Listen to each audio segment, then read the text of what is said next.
D'abord, merci beaucoup Cyril d'accepter cette interview pour la Fédération européenne de Krav Maga. Merci. Donc on parle beaucoup sur la self-défense aujourd'hui, notamment sur le Krav Maga, souvent opposé aux arts martiaux traditionnels et aux sports de combat comme le MMA. Ton expérience dans le haut niveau nous intéresse vraiment sur ces sujets-là. Donc j'ai quelques questions à te poser, si tu veux bien. Bien sûr, avec plaisir. Alors, première question, quand on pratique le MMA au plus haut niveau, quel regard est-ce que toi tu portes sur les disciplines de self-défense comme le Krav Maga? Je trouve que c'est une alternative qui est vraiment efficace quand elle est bien enseignée, comme pour le MMA, comme pour n'importe quelle discipline. Mais je pense que oui, pour la personne qui n'est pas forcément attirée par du sparring ou par des choses un peu, par l'esprit d'une salle de MMA par exemple, parce que c'est quand même très différent qu'une salle de self-défense. Je pense que c'est bien. Je pense que dans la self-défense, on apprend à faire face à une situation de danger. Et donc, c'est pas tout de suite aller au combat, c'est comment observer les sorties, c'est quelque chose qui peut nous servir à tous. La sortie la plus proche. J'ai repéré des gens qui étaient un peu plus loin dans le couloir, qu'est-ce que je dois faire? Courir, aller rejoindre un groupe de personnes pour pas être isolé, avant même de savoir taper. Donc pour moi, oui, je valide. Est-ce que c'est peut-être aussi lié à la partie plus compétition sur le MMA et qui n'est pas forcément le cas au niveau de la self-défense par exemple? C'est ce que vont reprocher généralement les gens des sports de combat au sport de self-défense, c'est qu'il n'y a pas la compétition, il n'y a pas de situation vraiment à proprement dit réelle avant qu'elle n'arrive vraiment dans la rue. Donc ça c'est peut-être un travail aussi à faire, des exercices, mais je pense qu'il y a des mises en situation tout de même. Mais c'est vrai qu'aller chercher le plus proche du réel, on l'a un peu plus dans les sports de combat, c'est une vérité. Et toi, as-tu déjà pratiqué ou observé des stages de self-défense? J'ai déjà vu par le biais de certains amis. Et comme je dis, moi, autour de moi, j'ai des coachs de self-défense. Et pour moi, c'est efficace. Quand c'est bien enseigné et que c'est bien pratiqué, c'est efficace, pour de vrai. La FEKM, c'est la plus grande fédération de Krav Maga au monde. On met en avant une self-défense accessible et réaliste. Est-ce que cela correspond selon toi aux exigences de la réalité du terrain? À partir du moment où on va chercher des situations réelles, où on n'est pas sur des combos, parce que c'est comme je dis tout à l'heure, même dans des salles de boxe, on peut voir des coachs parfois, juste pour des images sur les réseaux, faire des choses, tenir les pas hauts. Et ça c'est pareil dans toutes les disciplines. Mais à partir du moment où on est sur des choses concrètes, ça fonctionne. C'est un vrai art martial qui est utilisé et qui est là pour vraiment faire la différence. Et donc quand on est bien entraîné, techniquement, mais aussi physiquement, bien évidemment qu'on a un combo efficace. Et à ton avis, quelles compétences un combattant de MMA et un pratiquant de Krav Maga ont-ils en commun? Les compétences, c'est le goal, qui est le but de la mission. Moi en sparring, tous les jours, c'est termine le gars au premier round. Si tu n'y arrives pas au premier, il faut que tu le fasses au deuxième. Et je pense que c'est pareil dans le Krav Maga. Le Krav Maga, c'est aussi pour se sortir d'une situation, en réalité un peu embourbée. Et tu n'as pas forcément nécessité de terminer l'adversaire, mais en tout cas, lui infliger quelque chose qui fait que tu vas avoir quelques secondes de répit pour pouvoir te libérer. Donc pour moi, ça se rapproche. C'est pas exactement la même chose.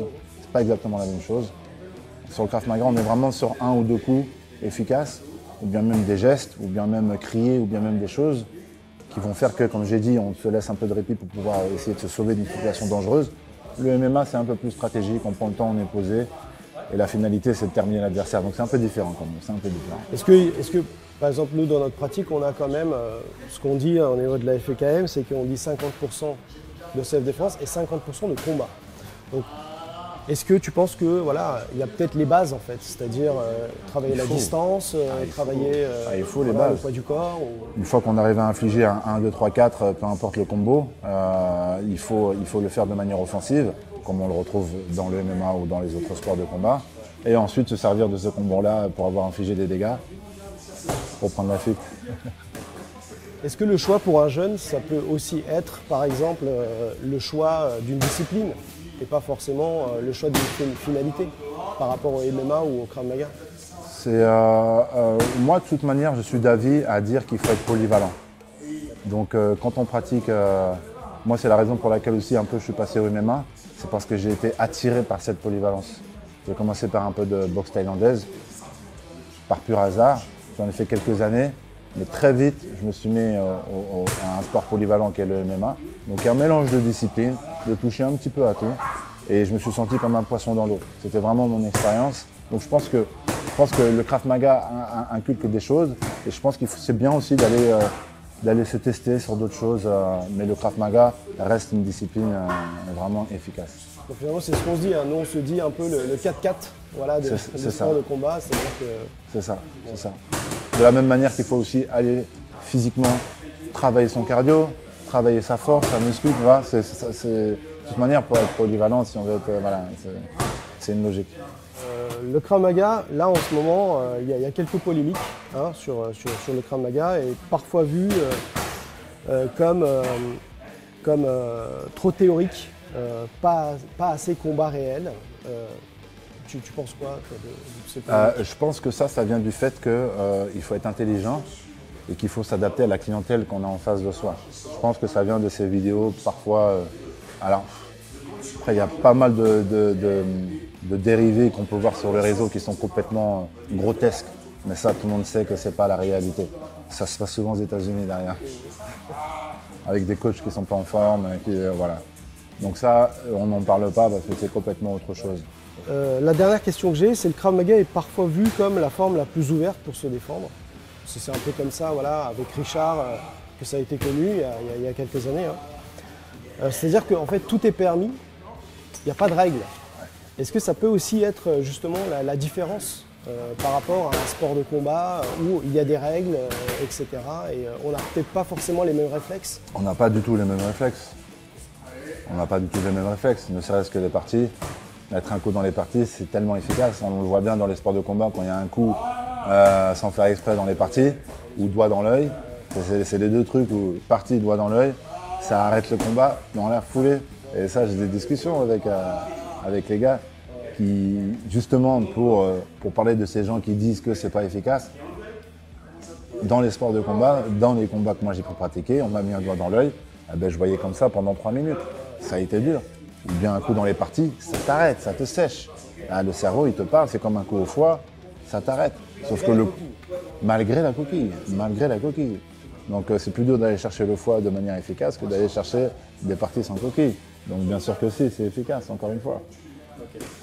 Pour finir, si tu devais donner un conseil à quelqu'un qui veut apprendre à se défendre efficacement, quel serait le conseil?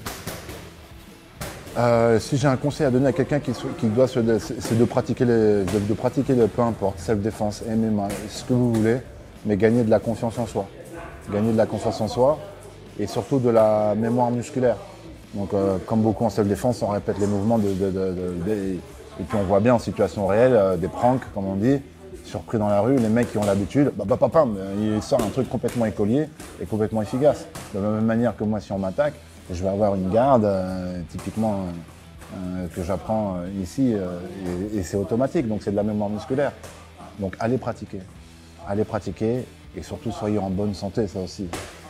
Ça va avec, comme je disais tout à l'heure, il y a tous les paramètres.